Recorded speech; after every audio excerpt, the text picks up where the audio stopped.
దేవునికి స్తోత్రం. ప్రియమైన సహోదర సహోదరులకు శుభాభివందనములు. ఈరోజు దేని వాగ్దానము ఫిబ్రవరికి రాసిన పత్రిక 3:15 నేడు అనబడు సమయం ఉండగానే ప్రతి దినమును ఒకరికొకడు బుద్ధి చెప్పుకొనుడి. చూడండి, దేవాది దేవుడు అతి పరిశుద్ధుడైనటువంటి ప్రభువైన యేసుక్రీస్తు వారు 3 నెలలు మనల్ని ఎంతో గొప్పగా కాచి కాపాడి 4వ నెలలో ప్రవేశపెట్టారు. మరి 4వ నెలంతా కూడా దేవుని యొక్క సన్నిధి, దేవుని యొక్క సహాయము, ఆయన యొక్క కాపుదల మనకి దేవుడు ఎంతో గొప్పగా ఇచ్చి నడిపించును కాక. అలాగే మన జీవితంలో చూసినప్పుడు ప్రతి ఒక్కరి జీవితంలో సమయం అనేది ఎంతో విలువైనది.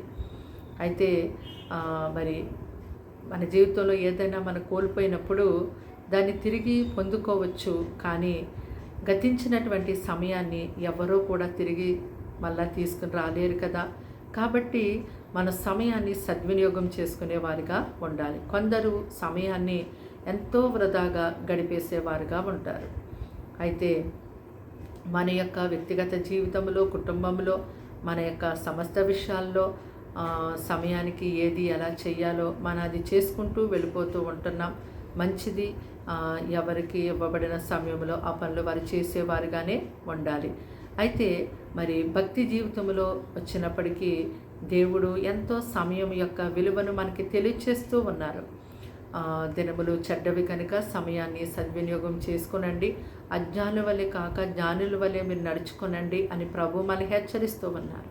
రేపు మనది కాదు, మన యొక్క సమయము మరి ఎంతో తక్కువగా ఉందని దేవుడు తెలియచేస్తూ ఉన్నారు. కాబట్టి మీ యొక్క భక్తి జీవితంలో మునుపటి కంటే ఇప్పుడు మీరు ఇంకా వృద్ధి చెందిన వారిగా ఉన్నట్టయితే దేవునికి ఎంతో స్తోత్రములు. అలాగే మరి ఇంకా మీరు ఆత్మీయ జీవితంలో చల్లారిపోయిన స్థితిలో ఉన్నారేమో, మీరు విశ్వాసాన్ని చల్లార్చుకొని భక్తి జీవితంలో మీరు ఎంతో వెనకబడి ఎంత మాత్రము కూడా బాధ్యత లేకుండా సమయాన్ని వృధాగా గడిపేసేవారుగా ఉంటూ ఉన్నారేమో. అయితే మరి దేవుని యొక్క రాకడ అతి సమీపంగా ఉంది. దేవుడు తన యొక్క సేవకుల్లో ఉండి వాక్యం ద్వారా పదే పదే నిన్ను హెచ్చరిస్తున్నారు, ఖండిస్తున్నారు, బుద్ధి చెబుతున్నారు. మరి అలాగే నిన్ను ఎన్నో రీతిలుగా హెచ్చరిస్తూ ఉన్నారు. అయినను కూడా నువ్వు లోబడకుండా రేపు ఎల్లుండి అని చెప్పి బాప్టిజం విషయంలో కానీ, ఇంకా మరి భక్తి జీవితంలో ఇంకా ఎంతో సమయం ఉంది అని చెప్పి నీ పట్ల, నీ కుటుంబం పట్ల ఎంత మాత్రము కూడా దేవుల్లో నీ కుటుంబాన్ని కట్టుకోకుండా నిర్లక్ష్యంగా సమయాన్ని గడిపేస్తూ ఉన్నావేమో. కానీ దేవుడు తన వాక్యం ద్వారా సెలవిస్తున్నారు కదా, నేడు అనబడు సమయం ఉండగానే మీరు ఒకరికొకరు బుద్ధి చెప్పుకొనండి అని. మరి దేవుడు తన వాక్యం ద్వారా సేవకుల్లో ఉండి, తోటి సహోదరులో ఉండి నీ యొక్క ఆత్మీయ స్థితిలో నువ్వు పడిపోయినప్పుడు, నేను హెచ్చరిస్తున్నప్పుడు నువ్వు సనగొద్దు, గొనగొద్దు, వారి మీద ఆయాసపడద్దు. కానీ నిన్నెంతో దేవుడు ప్రేమించి వారిలో ఉండి నీవు మరలా నీ ఆత్మీయ జీవితాన్ని మరలా బలంగా కట్టుకోవాలని మాట్లాడుతున్నాడని నువ్వు అనుకున్నట్టయితే మరలా పడిపోయినటువంటి ఆత్మస్థితి మరలా రెట్టింపుగా, రెండంతలుగా నీవు దేవునితో అంటుకట్టబడడానికి అవకాశం ఉంటుంది.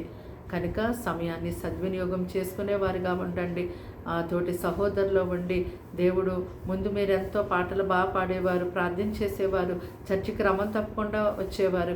ఇప్పుడు ఎందుకు మీరు అలాగా ఉండలేకపోతున్నారు అన్నప్పుడు మీరు నాకు చెప్పేది ఏంటి అని అలాగా కోపపడకుండా నీ యొక్క పడిపోయినటువంటి ఆ స్థితిని బట్టి నువ్వెంతగానో సిగ్గుపడి మరలా నీ స్థితిని సరిచేసుకొని మళ్ళా లేచి దేవుల్లో నువ్వు నడిచినట్టయితే ఎంతో గొప్ప ఆశీర్వాదకరమైన జీవితాన్ని మరలా మీరు పొందుకోగలుగుతారు. ప్రార్థన. దేవానికి వందనములు, స్తోత్రాలు, స్తుతులు తండ్రి. ఈ మాటలు వింటున్నాను బిడ్డల్ని మీ రక్తంతో కడిగి ముట్టి స్వస్థపరిచి బలపరచండి. వారికి వారింటి వారికి రక్షణ ఇవ్వండి. నీ గొప్ప మేలుతో వారిని నింపండి. సమయాన్ని సద్వినియోగం చేసుకునే వారిగా మీరు కట్టి జ్ఞానమును దాయిచేయండి ప్రభు. వారిని వారి పిల్లల్ని పోషించండి. ఇరుకులు ఇబ్బందులతో ఉన్నారేమో, ఎగ్జామ్స్ రాస్తున్న బిడ్డలకి ఎంతో సహాయం చేయండి. ఎవరు ఏ రీతిగా ఉన్నారో అయ్యా నీ బిడ్డలకి మీరు సహాయం చేయమని అడుగుచున్నాము తండ్రి. అయ్యా తండ్రి, కీడు శోధనని తప్పించండి, కోర్టు కేసుని చెరిపించండి. సంతానం లేని వారి సంతానం ఇతండి, ఉద్యోగం లేని వారి ఉద్యోగం ఇతండి.